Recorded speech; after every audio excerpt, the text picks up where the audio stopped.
according to an official directly familiar with the matter. Last week, the NSA and the Defense Intelligence Agency received a specific tasking seeking information about the outbreak's early days. Current and former officials familiar with the matter also confirmed that the CIA received similar instructions. As part of this tasking, the intelligence agencies were asked to determine what the WHO knew about 2 research labs studying coronaviruses in Wuhan, where the virus was first observed.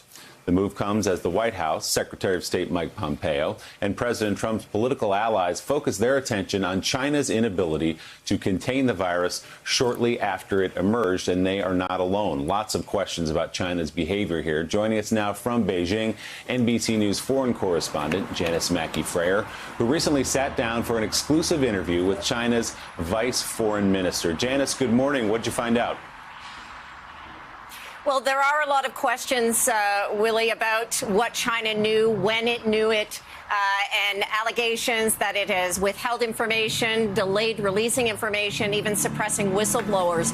All of these questions have lingered pretty much since the beginning of the outbreak. It's now, when the virus appears to be under control here, that China is now shifting tact and launching more of an information control offensive to try and shape public opinion, to shape how the world views its response to the virus, not only applauding what it was able to do to get the case numbers down, but also taking issue with weaknesses in other places, in particular the United States.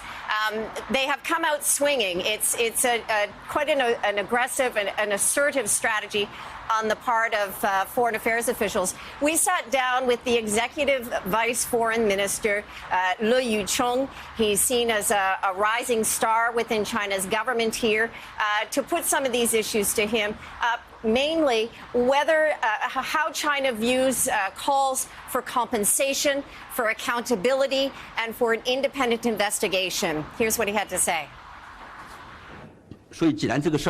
And those demands for reparations from China are not reasonable, and they have no legal basis. And in fact, I think there is no difference between such demands and blackmail. The attempts to shift blame to China for some countries' or some people's own inadequate responses will find little support and end up nowhere. Those inadequate responses are, of course, China's view of how the U.S. has handled the pandemic for Americans. When I asked the minister whether Americans could believe the numbers that were coming out of China, he said yes, 100%. Absolutely, they can be trusted. And he dismisses that China withheld anything. He believes that China has been transparent, that from the time that the city of Wuhan was locked down on the 23rd of February until the middle of March, when the U.S. declared its national state of emergency, that there was plenty of information, there was plenty of warning, and more than enough time. Here's what he said. On January 23rd, when Wuhan went under lockdown, the United States reported only 1 confirmed case. But on March 13th, when President Trump announced a national emergency, the United States reported over 1,600 confirmed cases. There are quite a number of US experts working in the WHO. They are aware of what was going on in the world. The US government should be aware of what was going on in the world.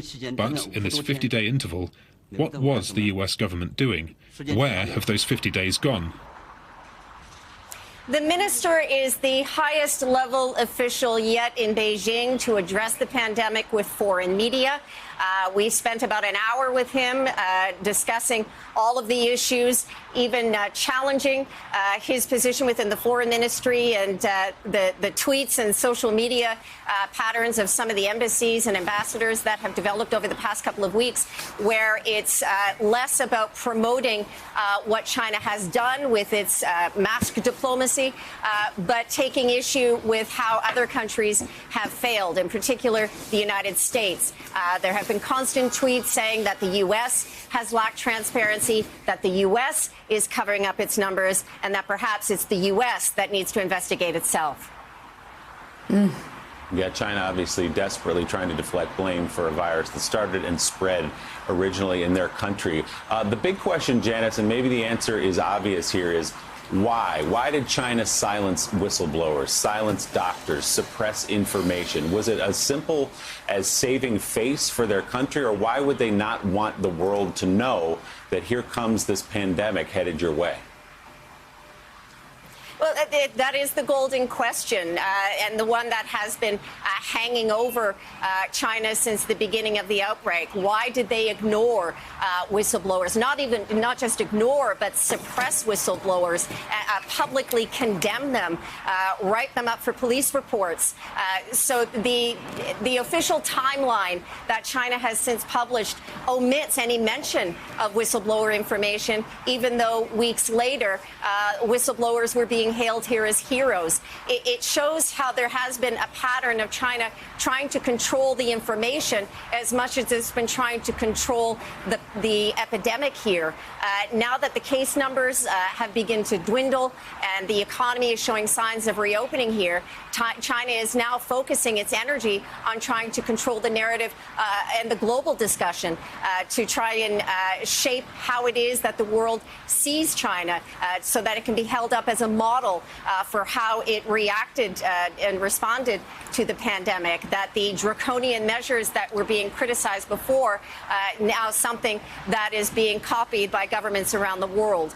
So they are trying to take advantage of the chaos and disarray that may exist in other countries as they're still trying to fight COVID-19 and trying to use that to their diplomatic advantage. And we remember the Chinese government even floated the idea that the United States military created coronavirus somehow. Obviously, that's not true either. NBC's Janice Mackey-Frayer in Beijing for us. Thanks so much, Janice. Joe? Thanks for checking out MSNBC on YouTube, and make sure you subscribe to stay up to date on the day's biggest stories. And you can click on any of the videos around us to watch more from Morning Joe and MSNBC. Thanks so much for watching.